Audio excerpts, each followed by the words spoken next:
So we come to medical application of Doppler effect. So one good medical application, and I'm proud to teach you this kwa sababu na mimi ni medical personnel na mimi ni daktari, so I'm proud to teach you this that we apply Doppler effect kule kwenye medicine. So tunatumia kupata vitu mbalimbali. Tuna Doppler ultrasounds zinatusaidia kupata flow ya blood kwenye vessels, zinatusaidia kupata the various issues kama echocardiogram and all that. Zote zinatumika Doppler in the probes kwenye ultrasound. So zote ni Doppler effect. So basically kwenye blood vessels, okay, the Doppler ultrasound kwenye blood vessels, it is more important kwa sababu inatusaidia kupata various informations kama peripheral vascular diseases na nini. I don't want to dig deep in medical. I'm just trying to emphasize the importance of this physics concept kwenye medical field. How is it so important to us? So the arrangement usually ipo kama hivi. So one point to note very important ni kwamba haina tofauti na tulichokuwa tunafanya. So ni combination tu ya two types of Doppler. One, Doppler effect ikiwa kwenye radar speed trap na Doppler effect ikiwa at an angle. So you remember tulisema prerequisites za kufanya Doppler, okay, zikiwa at an angle. Cha kwanza hakikisha una resolve the velocity ya source na observer zifuate direction ya velocity inayo connect. Velocity inayo connect ni velocity ya sound. Kwa mfano hapa inatoka kwenye ndege inaenda kwa mtu. So lazima velocity nyingine zote uziresolve kwenda kwenye direction ya hichi kinacho connect. Kwa observer awe resolved kwenda kwenye velocity hapo katikati na wa source awe resolved kuja huku. Okay, take this, tutaenda kule tutaona how does this work. Unakumbuka hapa tulisema. Lakini vile vile Doppler effect ya kwenye radar speed trap kwamba kesi ya kwanza the source ambayo for this case ni ultrasound probe. Probe ni kile kifaa sasa ambacho kinaonekana hapa. Ultrasound probe tukisema ni ikiwa ni kifaa ambacho watu tunashika kumulikia hizo ultrasound kwenda kwenye mwili. So kesi ya kwanza ni frequency inatoka kwa huyu mtu inaenda kwenye gari. Alafu kesi ya pili ni sasa ile ina reflect back huko, kunakuwa na Doppler mbili. Doppler ya kwanza inaenda na Doppler ya pili inakuja. You remember tuliongea hichi kitu hapa na tutarudia pale. So for this case source na mando polisi ndio ile ultrasound probe, na kesi ya pili ambayo ni gari ambayo ndo lina move ndo zile red blood cells, na conditions ni vile vile kila kitu. Okay, kila kitu ni vile vile kwa sababu huyu polisi yuko stationary na ultrasound probe iko stationary. Tunatoa tu frequency ya wave ya Doppler sound na the source the observer, okay, ambao ndo target yetu tunamulika ni hili gari ambalo ana move na huku blood cells zina move. So it is the same thing. So just remember hivyo vitu viwili. So cha kwanza tunatakiwa tu resolve, tutafute kwanza kinacho connect ultrasound probe kama source na red blood cells kama observer kwa kesi ya kwanza, kwa sababu ita reflect naenda ya pili itakuwa kesi ya pili. So ultrasound probe ni hiyo. Kwa hiyo you can see this velocity is connecting them. This velocity is connecting them. Kwa velocity inatoka kwenye probe ya wave inakuja hapa. Okay, that is connecting them in that direction. Okay, at an angle theta. Okay, so tulisema kwamba Doppler ikiwa kwenye an angle unatakiwa resolve velocity ya source na velocity ya observer ziende into direction ya wave inayo connect, ambayo wave inayo connect ni hapa. So tukiresolve v cos theta, kwa sababu kumbuka Doppler effect ili apply lazima the two comparable waves au motions lazima ziwe in straight line. Unakumbuka tulisema mwanzo kabisa they must be in straight line.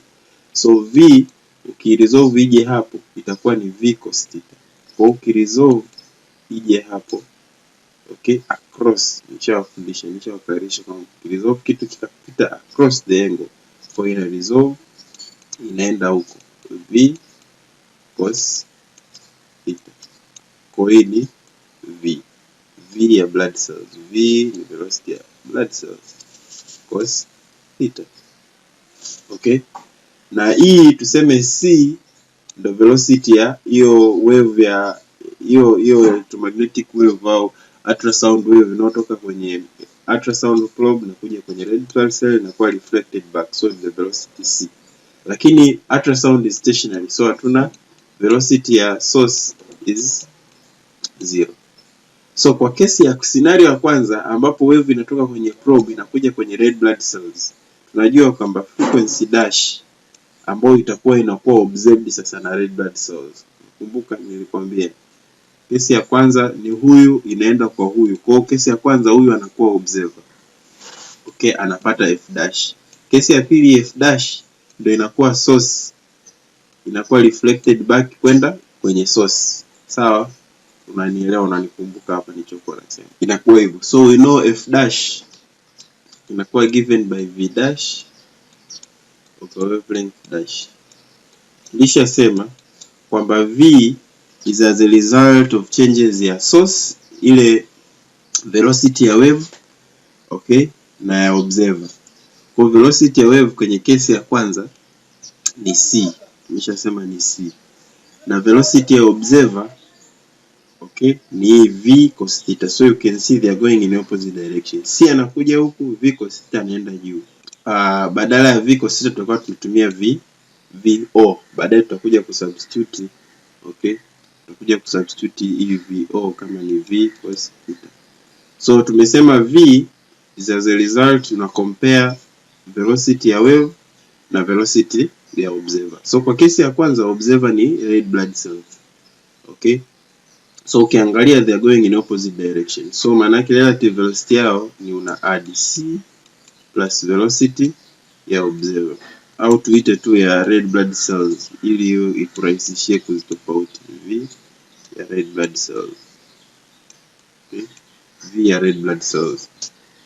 So huku tulisema kwamba changes za wave ni as a result ya velocity ya wave na source, lakini source is not moving. So maana yake tutakuwa na c, kwa sababu wavelength ni sawasawa na c for this case divide by f. F is the frequency ya hii wave yenye velocity c. So f tutapanda juu na finally tutakuwa na c plus velocity ya red blood cells over c times, sababu hii f inakuja inapanda huko kwa times f. Kwa hiyo ndio f dash. Okay? Kesi ya pili sasa, huyu ana reflect back ile wave. Kumbuka frequency anayoipata as a result ya Doppler effect ni f dash. Kwa atamrudisha, okay, atamrudisha huyo kwenye ultrasound probe, lakini na frequency f dash, velocity inabaki vile vile. This velocity does not change. Velocity ya wave kama wave inabaki vile vile c. Okay?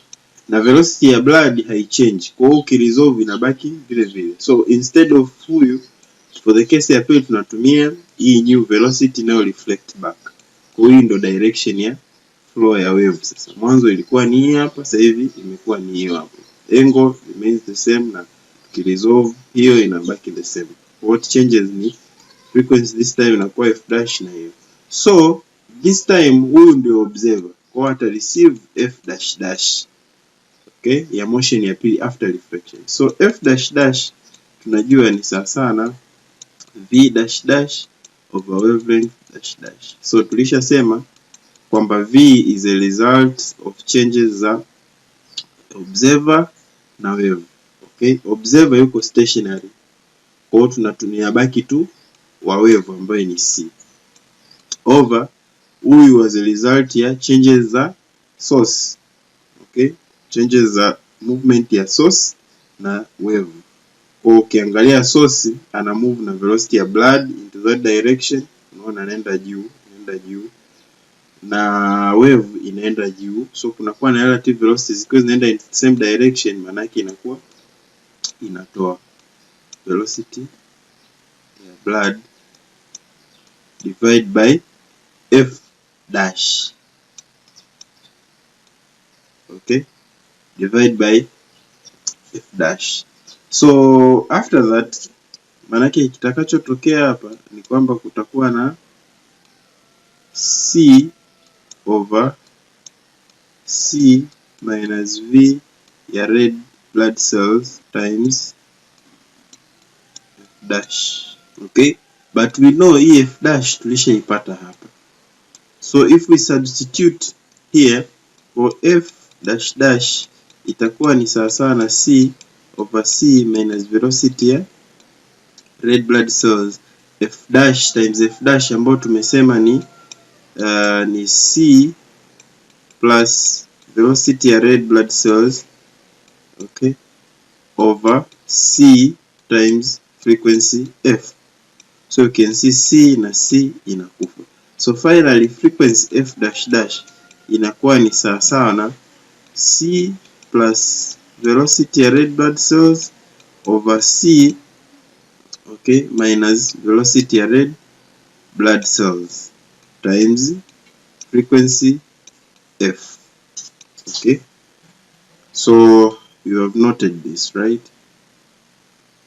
So inakuwa c plus velocity ya red blood cells divided by c minus velocity ya red blood cells times frequency f. Hiyo ndo f dash dash. Finally, change in frequency, which is the Doppler shift, ni sawasawa na f dash dash minus the original frequency. So we will try for this case f dash dash minus f, because our interest in the value, be it negative or positive, we want the value. Okay, so the Doppler shift f dash dash minus f.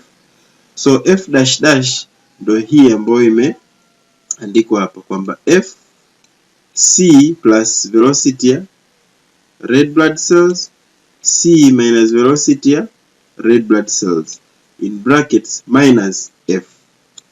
Okay, so if we simplify, f ikitoka nje tutakuwa na f into brackets c plus velocity ya blood. Okay, velocity ya c hapa imeandika velocity c ya blood is because I took this kwenye ile case ya scenario ya car, so vc ndio hiyo vr.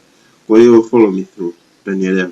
So c plus velocity ya red blood cells, velocity ya cells, c plus velocity ya cells divided by c minus velocity ya cells, okay, minus 1 kwa sababu hii f imeshatoka nje. Okay, so we want to make them to have a common denominator, kwa inakuwa denominator ikiwa common c minus vc. Okay, maana yake if the denominator is c minus vc, okay, it means tukichukua hiyo tukamdivide na hiyo ni 1. Kwa 1 times c plus vc anakuwa c plus vc. Hii ni kusimplify two equations. Tuna watu waanze kuchanganyikiwa hapa. Okay, nilijua tu kuna ambao atachanganyikiwa, ndio maana nikaweka aka kadude hapa. Okay, so we know tukiwa na equation ambayo inasema a over b minus 1. Okay, if you want to simplify, kwa ni sawa na a over b minus 1 over 1, ambayo ni sawa na a minus b, okay, divided by b. So what we do is multiply the denominator so that you can combine them together. Kwa inakuwa b times 1 inakuwa ni b. So unachukua b divided by b ambayo ni 1, una multiply na a inakuwa ni a. Unachukua b divided by 1 inakuwa ni b times 1 inakuwa minus b. So that's what is happening here. Kwa tunachukua c minus vc times 1, maana yake inakuwa c minus vc. So kesi ya kwanza tunachukua c minus vc divided by c minus vc ni 1 times c plus vc ndio c plus vc. Unachukua c minus vc divided by 1 ambayo ni c minus vc times 1, kwa inakuwa c minus vc, kwa minus bracket c minus vc. If you open the brackets inakuwa ni c plus vc, okay, c plus vc minus c, ndio minus c plus plus vc, which vc remember ni velocity ya red blood cells, vr au v cells.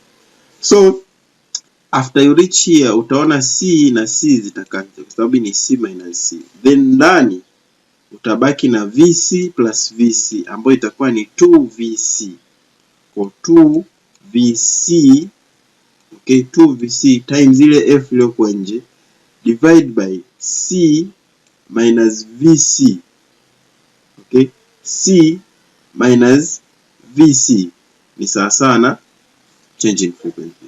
So finally we will have our formula ya Doppler ikiwa simplified namna hiyo. So I would want us to go back here and remember tulisema vc au vr ndo hii v cos theta.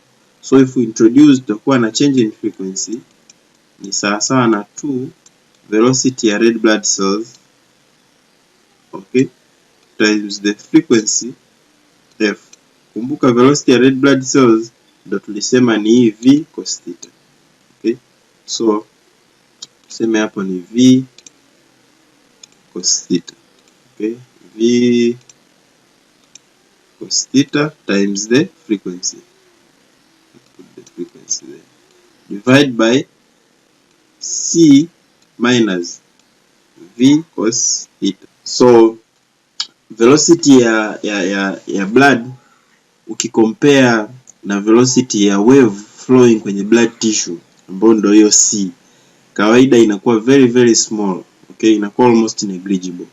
So c is always very greater compared to v cos theta. Okay, very big compared to v. Na tena ikiwa at an angle, remember maximum value ya cosine ni 1. Okay, so inavyozidi kuwa at an angle inazidi kuipunguza even further. For this v cos theta compared to c is very small. So and for this case v cos theta can be neglected, and therefore ikiwa neglected because c is very big compared to v cos theta, tunabaki na 2 v cos theta times frequency over c. So it's what wamekionyesha hapa. So remember kwamba c is always very big compared to vc. So for that case we can neglect the velocity of blood cells or the red blood cells, tukai neglect na tunabaki na c. F ni ultrasound probe frequency, v ni blood velocity, na c ni ultrasound wave propagation speed, na cosine ya angle ni angle between the ultrasound beam na flow ya red blood cells. One thing that is very interesting here is that mwisho wa siku will have, kwa sababu lengo ni kupata velocity ya blood. So tunakuja kwenye hii general formula hapa. Okay, if we make u the subject, u au velocity ya blood sasa hii. Okay, velocity ya blood r na hii ndio ile c. Kwa I want to give you a very important hint here. Kwa kutakuwa na velocity ya blood ya red blood cells ni sawa na c times change in f divided by 2f cos theta. So ukiangalia hapa tutakuwa tunapata tu speed ya blood na hivyo, lakini would you not be interested kujua direction ya flow ya blood? Okay, would you not be interested kujua direction ya flow ya blood? Tuangalie effect ya change in direction ya flow. Kesi tulio derive ni kama the blood is flowing from left to right. What if ingekuwa ina flow from right to left? Then tunaona manake ingekuwa ina flow from right to left kuanzia kesi ya kwanza hapa. It means kesi ya kwanza ambayo tulikuwa tuna compare tukiresolve v cos theta, it means baada ya v cos theta kuwa naenda juu, v cos theta atakuwa anashuka chini. And therefore hapa ambapo kulikuwa na plus, okay, velocity ya red blood cells, baada ya plus itakuwa ni minus. Okay, baada ya plus itakuwa ni minus, na huku baada ya minus itakuwa ni plus. So kutakuwa hapa kuna plus, hapa kutakuwa kuna minus. So hata kwenye formula yetu hapa mwisho wa siku, hapa ingekuwa ni minus, hapa ingekuwa ni plus. Tutaona what is coming. So hapa minus, hapa plus. So tungekuja hapa, tungekuwa tuna plus. Okay, C1 hapa ingekuwa ni C minus VC. Wewe unaweza ukairudia in that case. I'm just trying to derive very important hint here. We divide by huyu anakuwa ni C plus VC. Wanakuwa minus C plus VC. So ukija kuangalia hapa, ukiopen the brackets, okay, atakuwa ni C minus VC. Okay, ukiopen brackets atakuwa minus C, yes, na minus VC. Okay, for C na C as usual atakufa, atabaki ni VC. Okay, atabaki ni minus VC minus VC. Kwa atakuwa ni, kinachobadilika ni kwamba hapo kutakuwa kuna negative. Kwa kutakuwa na negative 2 VC. Okay, negative 2 VC, na huku chini kutakuwa na plus VC plus VC. As usual, C compared to VC is almost negligible, so tuna neglect VC.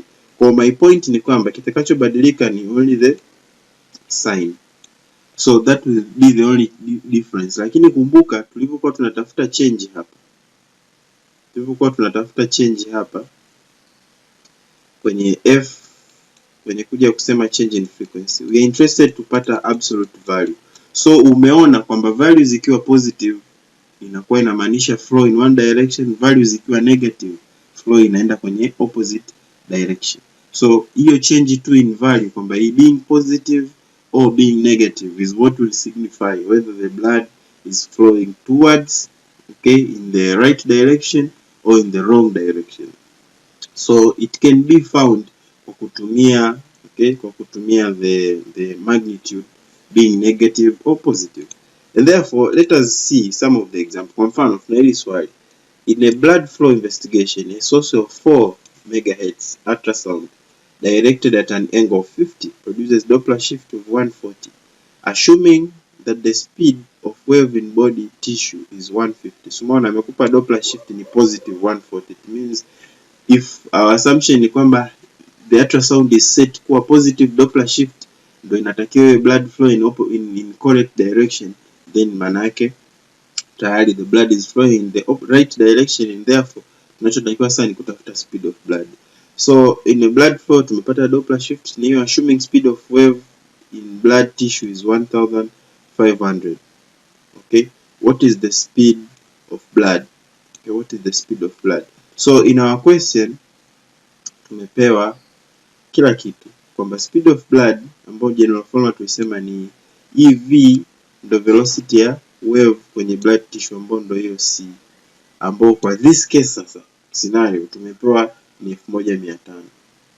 Okay, ni 1500, okay, times change in frequency Doppler shift tumeambiwa 140, okay, divide by 2 times frequency ya wave. Sasa tumeambiwa source ina frequency ya ngapi? 4 megahertz.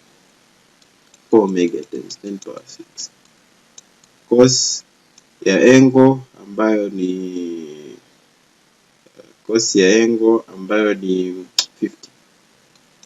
Basi put in the numbers and you get your answer kwamba velocity of flow ya blood itakuwa ni kiasi gani. So you can compare that na utaona, okay, utaona velocity ya blood compared to velocity ya wave into blood tissue is very minimal. So that's the reason manake inakuwa almost negligible. Okay, na ndio maana hii assumption iliweka hapo kwamba always the velocity of flow ya blood kwenye ya wave kwenye blood tissue it will be very small compared to velocity ya flow ya blood cells. So if you put in the numbers utaona kwamba velocity ya blood flow itakuwa very small compared to velocity ya wave into blood tissue. Ndio maana ile assumption worked.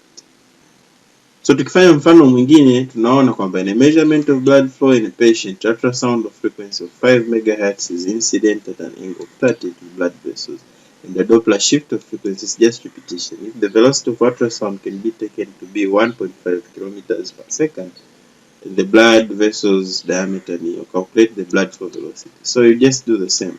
The velocity ya red blood cell inakuwa ni sawa sana tu, inakuwa ni sawa sana V. Okay, general formula ni hapa C ambayo ni C velocity ya wave kwenye blood tissue times change in frequency divide by 2 times frequency cos theta. So we have velocity ya flow ya wave kwenye blood tissue C ambayo ni 1.5 kilometers ambayo ni 1500 meters per second times Doppler shift ambayo ndio change in frequency tumeambiwa ni 4.4 kilohertz times 10 power 3 divide by 2 times frequency ambayo ni 5 megahertz 10 power 6 times cos ya angle 30. We get our answer. So again you can see velocity of red blood cells blood flow will be very small, okay, compared to velocity ya ultrasound. So hapa tumepewa diameter. Kumbuka hapa ameuliza blood flow velocity. Okay, kunaweza kuwa kuna typing error, lakini alichokuwa anakitaka basically hapa nitafute the bulk flow, the volume flow, ambayo ni sawa na velocity times area, cross sectional area. Unakumbuka kwenye fluid dynamics. So finally velocity yako utakayoipata hapa, velocity ya red blood cells times cross sectional area ya pi r squared, ambayo you have the diameter, ambayo r ni sawa na diameter divided by 2, ambayo inakuwa ni 0.5 mm. So put in the numbers na unapata our answer. So that marks the end of Doppler effect.